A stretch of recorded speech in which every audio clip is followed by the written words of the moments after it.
Updated Justice League spoilers. August 25, 2017.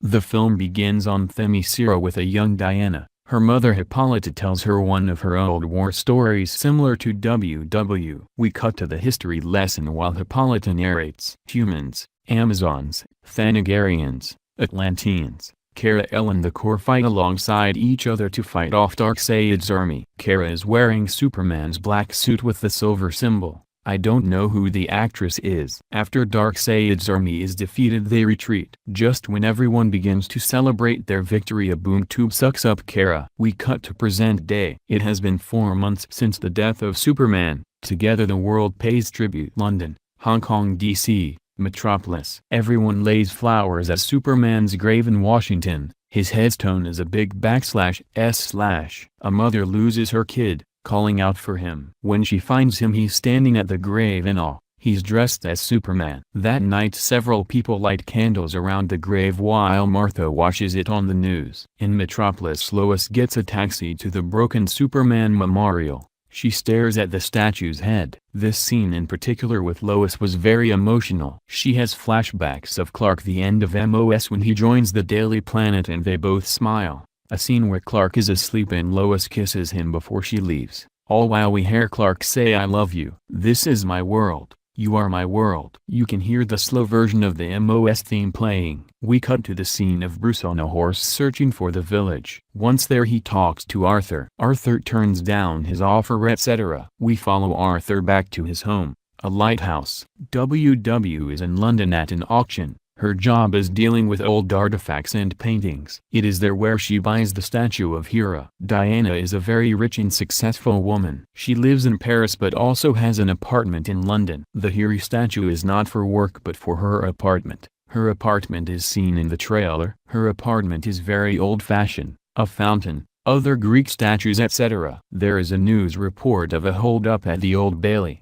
A dangerous mob boss is on trial and he's attempting to escape. It's an inside job. 2 security guards are involved. They have a bomb and threaten the hostages. Diana shows up as WW and takes them out but the bomb still goes off. Luckily no one was hurt. Bruce is watching the aftermath on the news while in his private jet back to Gotham. We cut to Victor Stone in his dad's apartment. We see flashbacks of his origin. We cut to Batman staring at the scout ship. Just as he's about to leave he sees the bat signal. Batman talks with Commissioner Gordon. Apparently Bats hasn't been around the last few weeks.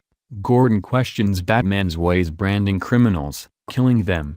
Gordon says I know what you've experienced. You are at war with yourself. War changes people. Batman disappears when Gordon turns his back. Diana takes a plane to Gotham and meets Bruce in his new lair where the Flying Fox is. She accepts his offer to join the League. He gives her all the updates. When asked about Barry Allen his file is seen on the computer. We cut to Barry visiting his dad in prison. An emotional moment. Iris is waiting for Barry outside and gives him a lift home. It's not like he needed it. Anyways, this is where the Flash meets Batman scene occurs as seen in the trailers. Back to Aquaman. Deadly waves causes a small boat to crash into rocks. The captain jumps onto the rocks as the boat sinks. He slips and hits his head on the rocks knocking him unconscious. Aquaman shows up, carries him into the village, takes a bottle of beer. It's on him scene. He walks back home to find Mara waiting for him. The Atlantis Council has sent her to summon Arthur. His title as king is in jeopardy. Arthur says what if I don't want to be king?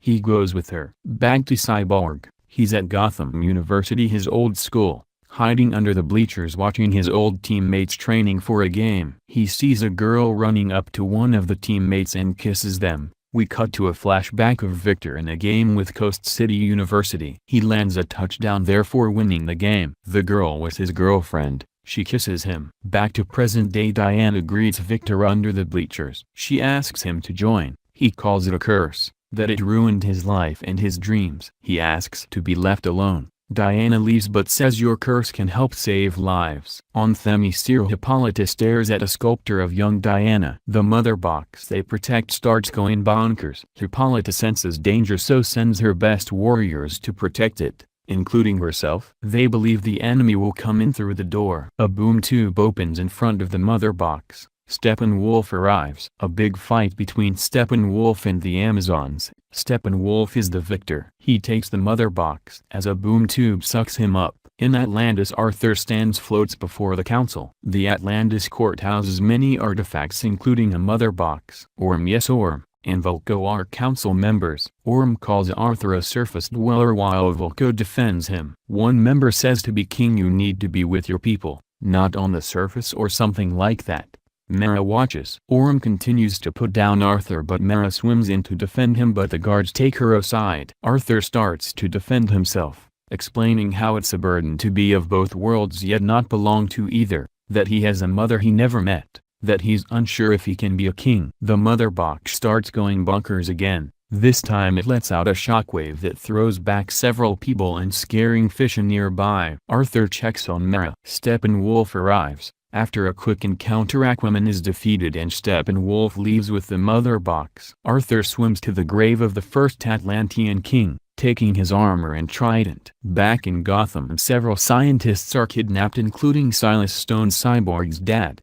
Gordon activates the bat signal. Barry and Bruce notice it. Bruce calls Diana. Cyborg arrives home to find the place destroyed. It's where the Pyroidman took his dad, and looks out the window to see the bat signal. On top of the GCPD, the team talk to Gordon. Cyborg shows up. They all try to figure out what these creatures are. They find a nest in an underground tunnel on an island, or at least hope to find one. Batman and WW give Cyborg and Flash a prep talk. Batman heads alone further into the tunnel with the help of his Nightcrawler. Several Pyroidmans arrive. A big action set piece takes place. Steppenwolf shows up. The Nightcrawler is destroyed. Using her bracelets, WW causes a shockwave that floods the tunnel but Aquaman shows up to push it off. The tunnel starts to fall apart. The scientists in one of the rooms are freaking out but Silas tries to calm them down. A large piece of rubble is about to crush Silas but Cyborg saves him. Above the surface, Gordon and the GCPD are waiting. Gordon thanks them for everything. He actually calls them Justice League. Batman and Aquaman hate the name but Flash thinks it's cool. A Pyroidman flies straight out of the underground tunnel, grabs onto Cyborg and flies away with him. Cyborg gets loose of the Pyroidman and flies into the sky with it but flies straight back down and plummets it into the ground after Flash quickly gets everyone out of the way. The League goes to the Batcave. Batman wants trust from them so he lets them in on a big secret. Bruce has the body of Superman. He's wearing the blue and red suit. Since Superman's death, Bruce has had his body. He replaced it with a wax dummy. He tells them there is hope for Superman. He explains the science of Gal's suit. It's some kind of bio-suit. He explains that there are Kryptonian scriptures all over the suit. He needs access to the Scout's ship, hoping to translate them. Batman breaks Luthor out of Arkham. Well, TBH, the Arkham staff basically let him. Hilarious moment. Batman sneaks into the Scout's ship with Luthor. The reason Batman needs him is because the ship's AI only obeys Luthor. Luthor refuses to help. Batman breaks his finger. Luthor helps. A boom tube opens in the middle of Metropolis. Several Pyroidmans arrive. WW, Arthur and Cyborg, still in the Batcave, are made aware of this by Alfred. WW flies the Batwing with Aquaman in it. Cyborg flies there. Barry is in a store having an awkward conversation with the store clerk. Pyroidmans fly by and he quickly races out. Together the four of them bring the attention of the Pyroidmans to Heroes Park Superman Memorial, Scout's ship, where there's no civilians. Using the AI, Luthor helps translate the scriptures. Batman has them written out. They defeat the creatures and Luthor is taken back to the asylum by Flash. Batman reads out the scriptures. Basically, the suit needs radiation. There's a device at Star Labs that was made to withstand the radiation of a nuke and the human mother box. Cyborg brings them to Star Labs. This scene here confused me. I don't understand why the League had to tag along. Silas gives Victor the device and thanks the League for saving him and his friends. He has a touching moment with Victor and tells him, "I told you, Victor, you're a hero." Steppenwolf arrives with several Pyroidmans via boom tube. Using the mother box, he creates a field around him and the scientists. He's tired of the League interfering, so he uses Silas as an example and kills him. Cyborg walks through the field. quickly fights off Steppenwolf, dropping the mother box. Steppenwolf retreats with the Parademons, who take the scientists again. Batman places the device on Superman's chest. He and the League go to the Batman's new lair from earlier with the mother box in their possession. Diana asks Victor how he managed to walk through the field. He explains that he's made from one of them, so it must be the reason. The mother box he is made from automatically connects with the Atlantean mother box. It feeds him all sorts of information, and using his red eye he projects images. Steppenwolf is from an alternate reality of Earth, another dimension referred to as Apocalypse. Is it me, or is this very similar to Stranger Things?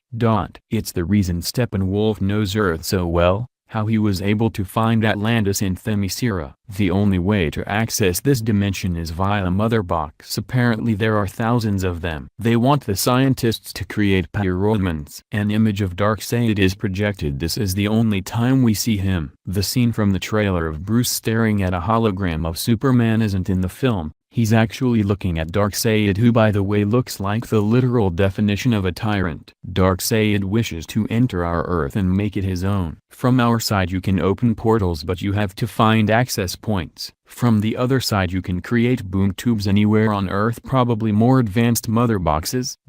Using the 3 mother boxes, Steppenwolf will combine them to create a portal big enough to bring over Darkseid's army. Cyborg finds an access point in an industrial town. Bruce informs Alfred. They head there via the Flying Fox. Using the mother box, Cyborg creates a portal. It looks like a big blue electrical wall. Because of the energy, the Flying Fox loses control, causing misfires as it's sucked into the portal, but it doesn't close. Bruce manages to regain control and safely lands it on the other side. The alternate version of the town has red skies, is ruins and surrounded by skeletons. Nearby is Steppenwolf's tower. The scientists are there. Steppenwolf sends Parademons to retrieve the mother boxes from the League. After a big fight with the League, make their way to the tower. The Batmobile is toast and the Atlantean mother box is returned to Steppenwolf.